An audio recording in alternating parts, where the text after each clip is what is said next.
يا حبايبي عاملين ايه؟ يا رب تكونوا بخير. اللهم صل وسلم وبارك على سيدنا محمد وعلى اله وصحبه اجمعين. عاملين ايه؟ وحشتوني. جمعه مباركه عليكم يا رب النهارده، وكل سنه وانتم طيبين. النهارده عاشوراء بقى، تعالوا شوفوا هنفطر. هنعمل فطار النهارده بقى صايمين، النهارده الجمعه كده وصايمين. اللهم صل على النبي. هعمل بقى، بصوا دي عندي فرخه روميه، دي كانت عندي في الفريزر بقى طلعتها، دي فرخه مش دي، بصوا كده دي فرخه طلعتها كده ونضفتها زي ما انتم شايفينها ما شاء الله عليها.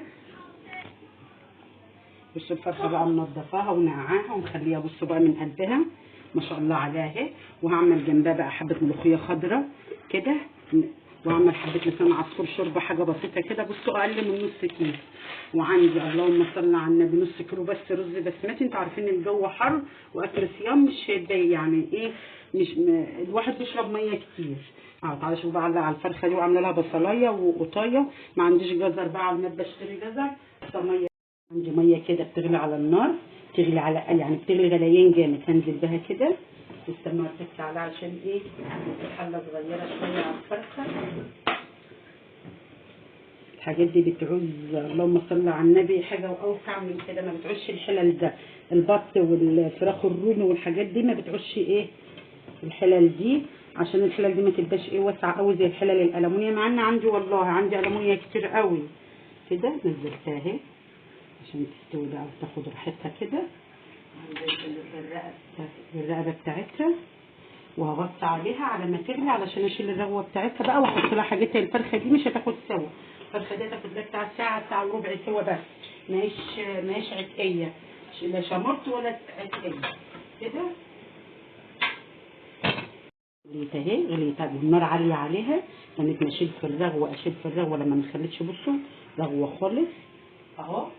اهم حاجه تشيل الرغوه دي عشان ما تضفرش منك ايه اللحمه ولا الفراخ ولا الطيور كده يعني. شلتها كلها اهي كده. احط لها بقى اللهم صل على النبي التوابل بتاعتها.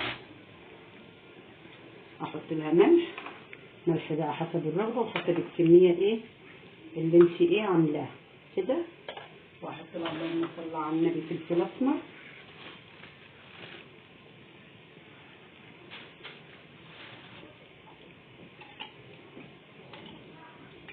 واحط لها حبهان كده،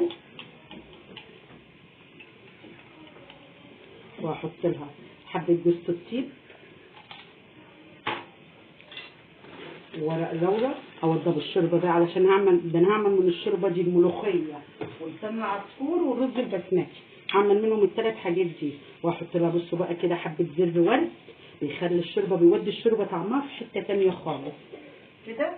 مش هحط لها بقى حاجه كده تاني عشان هي كده اللهم صل على النبي تمام التمام. هتعمل معاكي حبه شوربه عسل اهي كده. وهغطيها بقى واوطي عليها بقى، هي غليت كده جامد، هوطي عليها بقى شويه دي كده حله، وحطيت فيها معلقه سمنه كبيره كده.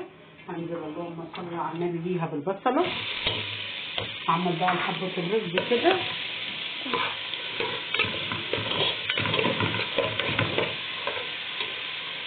هما بيتحمروا. عندي كده حته صغيره كده الفخشه هي اللي عندي، وكام حبايه قرنفل كده هما.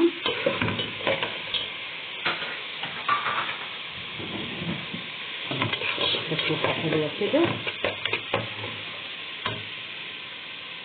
ورقه اللورا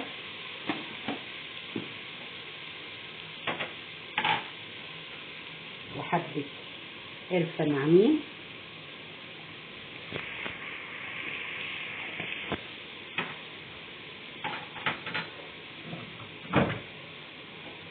كده، 7 بهارات كده. الريحه بقى اللي طالعه الحلوه دي كده من قلب البصلايه كده. حبه كركم صغيرين مش كتير،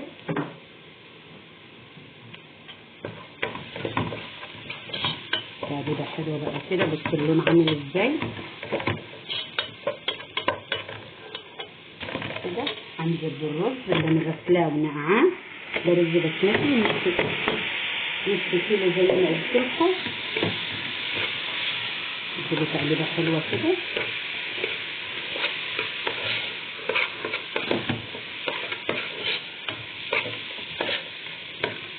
شوحوا بقى حبه حلوين كده كده بلونه. شوحته تشويحه حلوه كده. بصوا كده شوحته في قلب الحاجات التوابل والحاجه اللي انا حطاها. هنزل عليه بقى بالشوربه بتاعت الفرخه الروميه. على فكره انا كنت هحط البصلايه والقصايه وانا بصورها حطيتها تاني كده اهو. وما يغلي بقى كده ويخش في الغليان الجامد كده اوطي عليه عشان يستوي براحته. انا مش هحط له ملح علشان الشوربه مملحه، مش محتاج ملح على فكره. هتغطيه. الشوربه بتغلي هنزل بالملوخيه اللي انا مخرطاها كده بالمخرطه. بصوا كده كده ما شاء الله الملوخيه عامله ازاي. هدخلها على العين بقى الجوانيه كده. واحط معلقه سمنه، معلقه سمنه حلوه كده. وهنزل بالتومه دي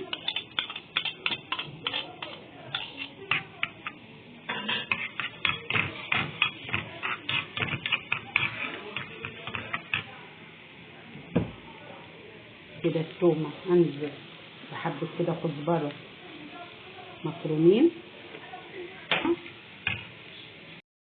بقى. الدهب الحلوه دي ما تتحمرش اكتر من كده عشان ما تتوتش.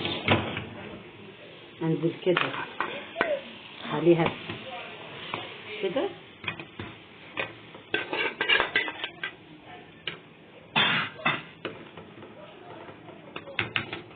فتتها بقى كده من بعضيها. حبه ملوخيه ايه خضره تستاهل بقكم. معلقه صغننه كده سكر بس ما فيش غيرها. وادفع عليها بقى واسيبها كده. غرفت الاكل اهو. بص اكل بسيط النهارده. ما عملتش بقى لسان العصفور، قلت مش يتاكل بقى مع الاكل ده عشان انتوا عارفين ان الفطار خفيف وكده والجو حر والواحد بيشرب ميه كتير. عملت الملوخيه اهي بصوا خضره وجميله ازاي. وعملت الرز وحطيت عليه كان عندي حبه زبيب وحبه اللهم صل على النبي الزاني. حمرتهم كده بمعلقه سمنه وحطيتهم. وادي الفرخه حمرتها. وده كان فطارنا النهارده.